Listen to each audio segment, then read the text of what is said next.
Welcome to Mac Moments. I am Melissa Chavez, founder and CEO. This podcast is a space for honest conversations about focus, leadership, and what it really looks like to build and grow a business in real time. Each episode is a moment to slow down, think clearly, and move forward with intention. Let us get started. Welcome, everybody. We have a special guest today, all the way from the UK, and we'll go into detail about how we met and how connections matter over time, and they continue throughout your life. Today, we have Glenn Bushell with AV Tech GB, and I am so grateful to have you here today. I think that our connection over the last, we met in 2014. 2011. Oh, goodness, 2011? I gypped us 3 years. That was rude. So let's just first, who are you? Tell us a little bit about your company, and then we can kind of just chat away. Yeah, thank you very much, Melissa. It's so great to be with you again. And it's been a long time, but obviously watching you on LinkedIn and that tremendous. Originally from Southern Africa, lived in the UK for the last 14 years and just had a wonderful career in the poultry industry. So that's basically me. Toured the world, met some wonderful people like yourself, and kept in contact with so many of the people as well, which is important to me, contact with people and having good, strong, long-lasting relationships is important. Across the globe, isn't it a beautiful thing? I mean, if I go to the UK, I know I have a place to crash or where the good restaurants are going to be and important details 100%. Like that. Absolutely. Always welcome. Good. So let's talk about business ownership. Our series is about built with intention. And you've been in the corporate setting, you've been in the agriculture setting for a very long time. Looking over your path, how important can you say the relationship aspect of building your career to where you are today has impacted you? I think relationship is so very important. And I think I'm going to talk from a farming perspective, obviously. And I've been very fortunate. I've traveled the world and I've met farmers, and no matter the language or the culture, the common link there is a passion for animals and production. And once you get down to the nitty gritty or in the farm or in the chicken house, whatever it may be, there's that immediate bond, and language falls away, culture falls away. And I can honestly say I've made friends all over the world because of that strong ability to just communicate on something that's common, and the interest is there, and the passion. It's all about passion as well. So absolutely, very, very important is friendship. What is your favorite part about being a business owner? I think the independence, the ability to choose what I want to do with my time and focus on. I really am passionate about helping people improve performance. Mm-hmm. And I really want to get out there. And it's important that, because I know in my world, it's the poultry industry. So I know the performance of the bird. I've worked on the genetic side. I've been very fortunate. So I know the true potential. I've done it myself. I've done the farming side. I know the obstacles. So therefore, it's important that I share those experiences with other people to improve their performance, and then to sit back and watch the delight in seeing performance improve. Obviously, there's a financial gain, but a lot of the time it's the farm managers I'm dealing with. So there, perhaps there's a bonus, but for them, it's more about, wow, I actually did improve by the X amount that Glenn forecast that I would. And that's huge for me. Oh, absolutely.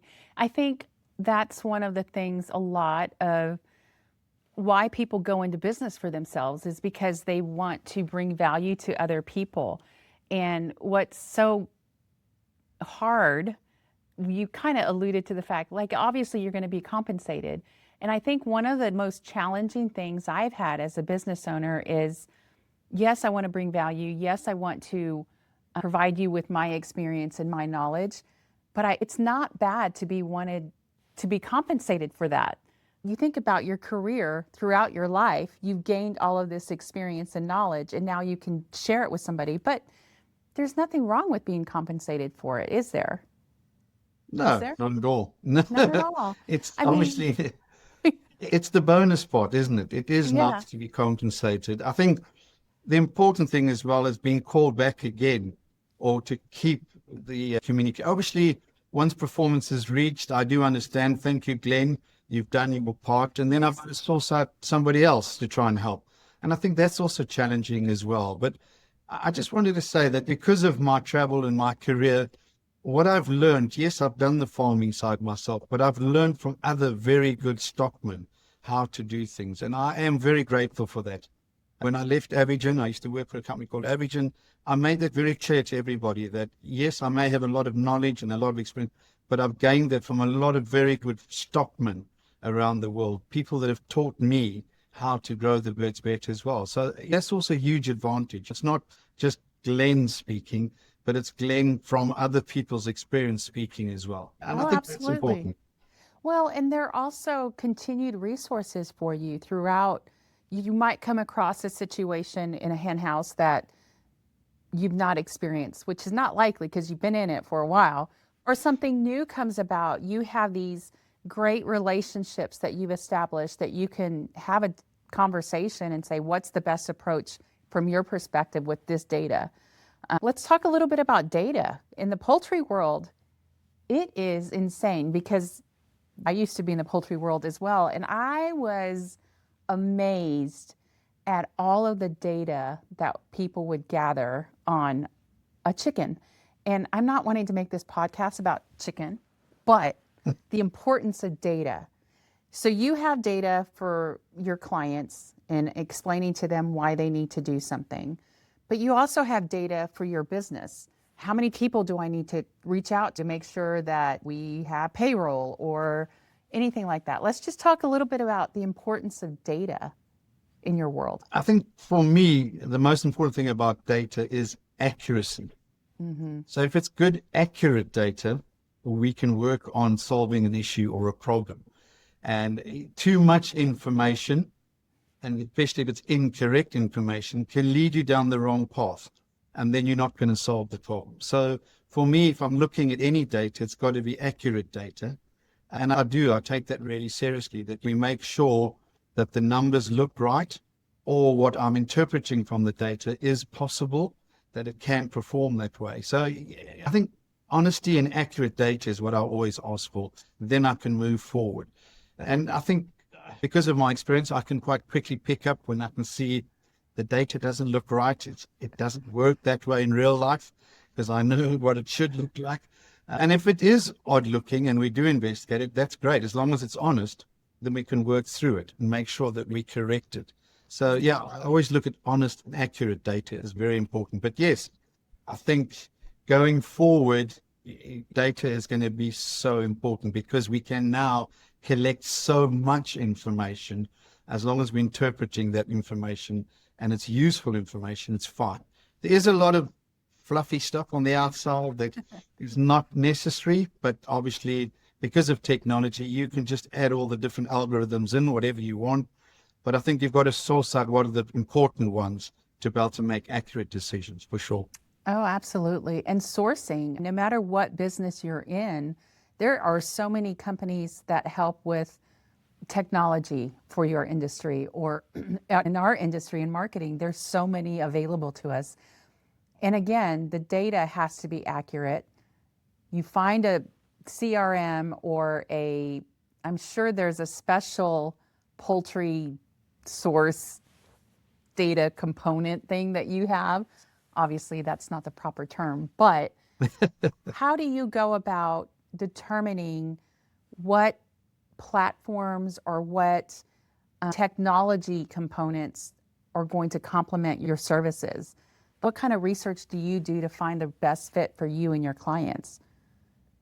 I think in the world we live in today, there is so much available. You can search it, you can find it. I think artificial intelligence is also there.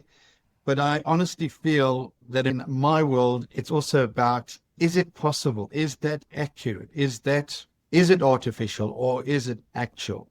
And I think that's the very important thing. And yes, you can research and look at things, and there are a number of different formats we can use to enhance performance or look at problems through the data that we've got. I think it's going to only get more and more as we go on time. But again, I go back to it's got to be accurate and it's got to be very honest data. So whenever somebody's recording that, it's got to be accurate. And I know you don't want to talk too much on the chicken side, but for me, it's the chicken language. I always say it's how we talk to the birds. If we interpret what the birds are doing accurately and write that down in a data format, that's the language. And if we interpret the language correctly, we can then feed back to the birds what they're trying to tell us as stockmen. So it's just, if you're speaking English to the birds and they answer you in a different language, you're not going to be able to communicate, are you? So you've got to be on the same page in terms of the language that you're speaking, and that is accuracy. Well, and it's not like the chickens use AI. No, but that's what I love about them. As human beings, we're not always honest. Oh, I know. Whereas an animal is honest because they don't know how to be dishonest. That's what's important. It also just takes you back to doing things, I call it old school. You know, in my world, we have so many forms of marketing, whether it's social media, websites, billboards, car wraps, all of these things. But going back to the old school ways, I think are slowly coming back around, even in marketing. Like for us, direct mail. Somebody got something, you were inundated with mail. Well, now you're inundated with ads on social media. So I personally went back to direct mail because nobody was doing it anymore. And it's proven to be a good tactic for us. So old school, let's talk a little bit about old school, like integrity, relationships, good data, things like that. And just a conversation. I mean, it's gold, isn't it? Absolutely. Yeah. Look back on my career and all the places that I've worked. I can almost say 90% of the places that I've worked, I can pick up the phone, or if I'm visiting, for example, to Southern Africa, where I grew up when I started my career, I went and saw a few of my old colleagues and friends. That's important, isn't it? Because we're at work so much. Why not let's enjoy it while we're there and also build relationship and friendships? Because today I may be here, tomorrow I may need you. And where are you now? And I use that so much. Just recently I had an example where I had a ventilation issue, got hold of the ventilation expert that I know, and he helped me straight away through the situation. Now, without good relationship and friendship, that's not going to happen. So it is important. And I think I encourage all the youngsters coming in, and my own children, for example, is all about relationships and just making sure that you're the honest person you should be, so that in time you can always rely on that friendship again when you may need it. It's very, very important. Yeah. Well, and when you leave throughout one's career, it used to be people would work with one company forever, right? Until from the time they finished school to the time they retired. And now I encourage the young people, just don't burn bridges. You might not like your boss per se at a particular company and you decide you want to leave. Just do it with integrity and kindness. And don't burn the bridges. You just never know when that relationship could re-evolve or something like that. Absolutely. It's just important to realize that. So what is your least favorite part about owning a business? There has to be one thing you just don't like to do. Yeah, I can answer that. I think when growing up, obviously in Southern Africa, very sporty environment, sport's a big part of it. And being the person I am, that I always want to be a top performer. And if I didn't get selected for the A team, I used to get quite upset about it, but I'd go back the following week and practice harder. And I think it's helped me now when I've started my own business. I'm in my third year. It's not the word rejection, but as I said to you earlier, I've worked with a customer, say, for 3 or 4 flocks, and he gets the performance, or we achieve what we want to do, and he says, "Thanks, Glenn, that was great." And I think, oh dear, that's the end of that. So it's a type of rejection in a way. So I think I'm learning to deal with it better than when I first started, because obviously I start this relationship with the customer and I want to keep going because I want to help them do. And I suppose they feel, okay, you've done your part now. Thanks very much. So yes, I'm having to learn to deal with that side, that it's not permanent and it's not forever. It's for a period of time.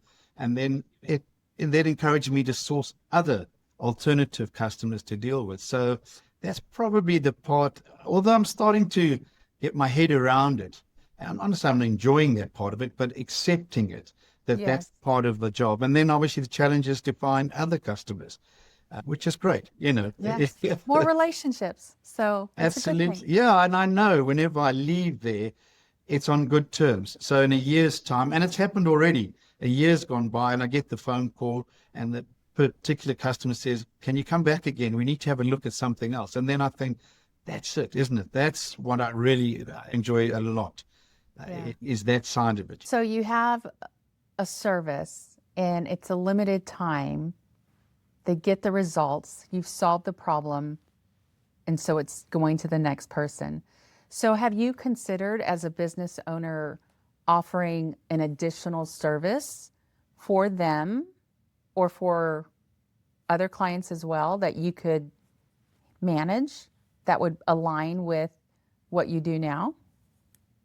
100%. I've got to grow within what I do because obviously I spent a number of years doing this particular role for a company, and that obviously my service was free and that is still available to the customer. So the challenge is I'm going to offer my services, but this time you have to pay me for it as opposed to getting it free. So I've had to also learn to look and think out of the box. What can I do differently that that company doesn't offer or their technical advisors don't offer, what makes me more attractive and I can add more value? So yes, I'm having to really think hard about what can I add, what's different. And I think some of the ways I do it is just my approach with my relationship with the farm managers, if you want to call area managers, that I don't just sell it as out of the book stuff, but talking from my passion, my desire to help them is something that I look at. And then obviously backing that up with data or resources or ask friends of mine in the industry to help me out. Can you just join us on a team call and let's discuss the problem? I think it makes it look quite good if you can rely on top people internationally in different fields, whether it be the ventilation side, the health side, the nutrition side, whatever it is. Pick up a phone. Can you join us on the team call? Yeah, sure. Wow. I think that makes quite a big impression and it's free. So these are the things that I'm trying to achieve. That's Just so think out great. the box. Yeah. Yeah. And that's what we did with our company. We evolved and we created this podcast. I mean, look how amazing we're going to look. We're global now. We've got you joining us. And exactly, it's about, again, the relationships that you've established and you're able to pick up the call and offer more for your clients. And I think when there's a small business out there, they start because they have a passion or desire to go into business for themselves or a product or service they offer. And then it's like, okay, now what? We always get to that point where it's now what? We have to elevate it. We have to grow. And what is it you're going to do to grow? So the fact that you're reviewing what you can offer, utilizing the relationships you've had, all of those things, and taking the time to do that, it's going to be successful. I mean, And then you can talk chicken. So there's that. No, but it's the marketing, isn't it? I've never had to do marketing. I've always relied on the marketing department. So now within myself, I have to learn how to market myself and sell myself as well. And then when you do a farm visit, you've got to be on your game. You've got to be 100%. You can't go and have a bad day and the guys will say, it's okay. He'll be back again next week. He works for a company. He has to come back. No, it's not. If I have a bad day, they're not going to phone me and say, okay, come back again. But I think where I'm very grateful is, and my 3 children are amazed. I just spoke to my oldest son recently. Dad, how can you still get excited about going to look at chickens? But it's just something in me. When I left school, if you told me I'd done what to do 36 years in poultry farming, I would have laughed at you. I would have thought, no, it's just not me, Yeah. I don't know what happened, but the bug bit me and here I am. And I look back on my career and I say, wow, I've seen the world. I've met some wonderful people and I got paid doing it. So for me to give back just a little bit to the poultry industry is huge, or to humanity, if you want to make it sound dramatic, because no, it's great. You're selling yourself as well. And you've got to have the passion because people like birds pick up the passion. And if you're in a room of people and you don't have the passion, you can see them nodding off, falling asleep during your presentation. But if you're passionate, it keeps them focused and listening to what you have to say. And you're selling an idea, aren't you? That's all you sell, and you've got to get buy-in to the idea. And that's what I always aim to. And I've always wanted to be, and I'm lucky I've got that personality. They call me happy, smiley face Glenn, because I tend to look at life and I want to always look at the positive side and be happy and smile, because it's a job. You have to do it. You've got to earn money somehow. And I was very lucky. I got into a situation where, yes, I found something that I'm really passionate about and I really enjoy it. So it's easy. I don't have to put on an act. Yes. I just be myself. And I think a lot of people are quite amazed that all of a sudden when Glenn gets up to do a presentation, whoa, who is this guy? We don't know him. It's like this big, happy, smiley, big voice. Let's talk chicken. Yeah, exactly. I'm pretty good at other things. I've got a passion for a game called rugby. Yes. And I've got a WhatsApp group where we talk rugby a lot. So there's more than just chickens in my world. Oh, you know what? At the end of this podcast, we will have to put a picture of your rugby shirt collection that you shared with me to share with everybody, because it's true. You're passionate about something. Like mine is marketing. That's my love. I love it. It doesn't matter the industry. I want to learn about who your audience is and how we can put you out there. And you're somebody we could easily market because you're so passionate about it. And I think that's something that a lot of people in different industries may not understand. It's you. You're the one who has the relationship with the birds and the understanding with the data and the relationships across the globe in an industry you didn't know you were going to be part of all of your life. But here you are. God gifts us with different gifts. And I'm grateful for that, you know. Absolutely. I am grateful I don't do bookkeeping. There's a few jobs I could think of. But I think also my passion for sport in general, rugby is an example I give you. I also learn with the customers what is it football or is it soccer or whatever, and do a little bit of homework before you get to the farm. So when you first arrive, it's sort of, oh, did you see Liverpool won last night? Or, oh, all of a sudden they listen to you. So you make note of what his favorite team is, or his favorite, if he's a golfer or he's a motor racing fan. Just little notes that I make at the end of my visit for the first time. And then next time I visit, I can pick up on that subject and what's the latest. And I think that helps a lot as well, that it's not just talking the subject that we've meant to talk about, but you're opening up a relationship with the person for something they're also passionate about. So it's important you learn about the person as well, or the people, the industry, the company you're dealing with. Are they going through a hard time? Are they going through good times? Why are they doing well? What do we focus? You know, all these sort of things. It helps to broaden the whole relationship as well. Absolutely. Something that AI can't do. It may know the data and it's still not even 100% accurate. It may be able to source things for you, but it can never be the replacement for the human connection, ever. And just knowing that somebody feels heard, somebody feels like that you were listening to them. And that's another thing, like listening. Simple. It is. Just listen. It is, you know, 2 ears, 1 mouth. So listen twice as much as you speak. Because my passion does get away with me, and I do tend to speak a bit. So sometimes you've got to stop and listen to what somebody else is asking. But also when somebody is in a presentation listening to you, when you come across with so much passion, it is easier to listen to you because you have the passion for it and the excitement. It's like, man, I never knew birds could be so interesting. And I don't know, the fact that it's taken you across the globe and all of the wonderful relationships you've established and the connections you've made to where you are today. So well, I'll give you an example. I was in Cape Town recently for my son's, he's got his doctorate in psychology. And on the afternoon, the day before, we had a big lunch with some of his friends, 15 of us, 16 of us around the table. And the chicken conversation came up and the breeding side of it. And I was like, no, I'm not getting into my presentation mode. But the questions just kept coming and everyone was like, whoa, does it really happen like that? And you suddenly realize that people don't know perhaps what actually goes on in the industry. So when they start hearing it from someone who is passionate, it does sound a bit exciting. And you can see around the table, you've got them captured because the questions are coming. So, yeah, I did say to my son afterwards, I hope he said, no, they loved it. They were so interested in what you had to say. So, Because you have that passion. Yes. And so yeah, if they're not asking questions, they're not interested. If they're asking correct. questions, they are interested. Yeah, I think I've learned as well over time, you can quickly pick up when people are listening to you and want to hear more, and then, no, change the subject, let's do something else. Or you've lost somebody.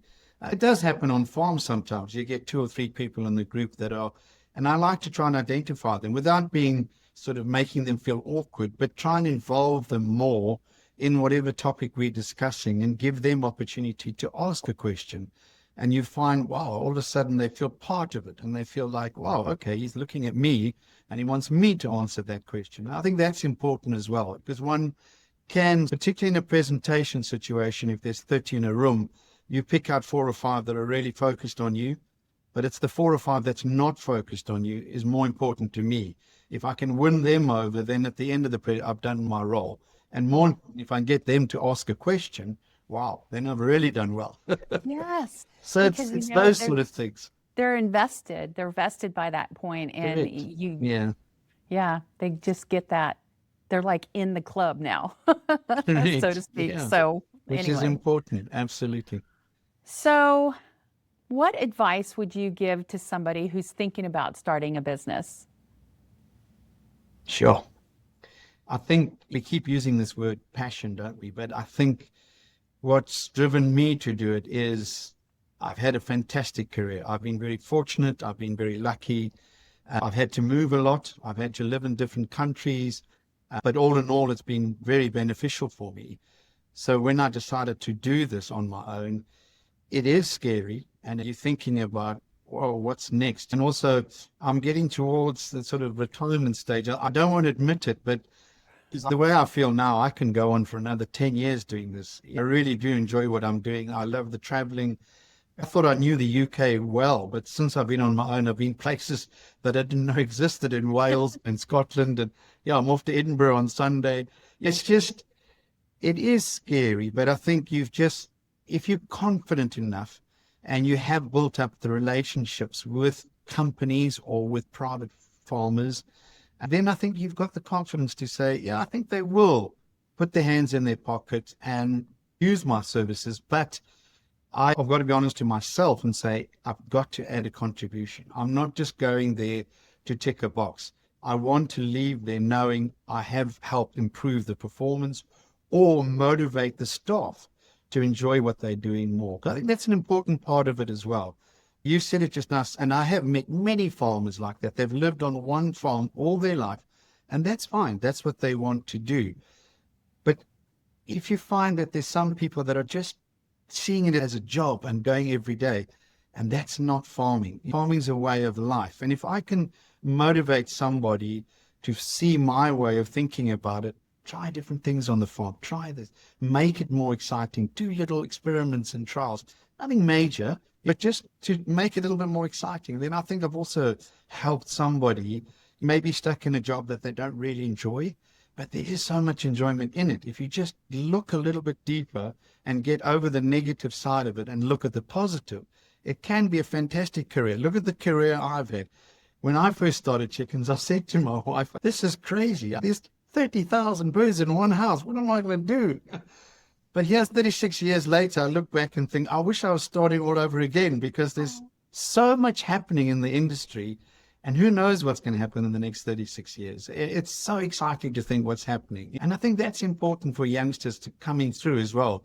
If I'm at a barbecue, for example, and people don't know me and they say, oh, what do you do? And I think, well, what should I actually say? Because if you say you're a chicken farmer, they sort of think it's a bit of a joke. I mean, my late dad still thought I used to just feed birds every day, walk into an house. And I think the industry in itself is we shelter ourselves. We don't say what we do and how proud we are of what we've achieved in the last 40 or 50 years. And yes, I do understand there are reasons perhaps for that, but there is so much behind that KFC that you go and buy on a Sunday. There's so much that goes, and on the genetics side, which I've been fortunate enough to work on as well.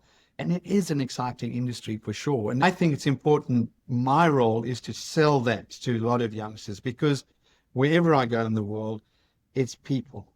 We need people. You said it earlier about artificial intelligence.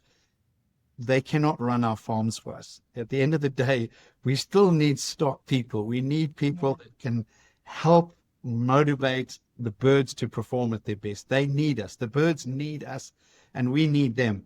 And if I can just get 10 or 15 young people to enjoy what they do and stay in the poultry industry, again, I think I've done a lot for the world, because it's a good, cheap protein. And I honestly believe, firstly, we give the bird a good life, and we give it the very best life we possibly can. And it sometimes may be a short life, but at least it's a very good life. And that's what's kept me in the industry, because I honestly believe that. I'm a stock person. I'm in the industry because of my passion for animals and my love for animals, and to get the performance out of them, which is, I think, what they want as well. So we do need youngsters coming into the industry. And I do feel part of my role as my own business is to try and encourage companies, and through talks and presentations at colleges or universities, and that, sell it to them how good it actually is. And I think that's important as well. The next generation must see it like I saw it and have experienced. I think that's important. Very nice. Very nice. Well, thank you so much for joining me today. I've had a blast, and I think I know what I'm having for lunch. Thank you again. It has been a pleasure. Thank you. Absolute pleasure. Thank you very much. Thank you for spending this moment with me. If today's conversation resonated, I invite you to follow Mac Moments on your podcast platform so you do not miss future episodes. Growth does not happen all at once. It happens moment by moment. I appreciate you being here, and I look forward to our next conversation.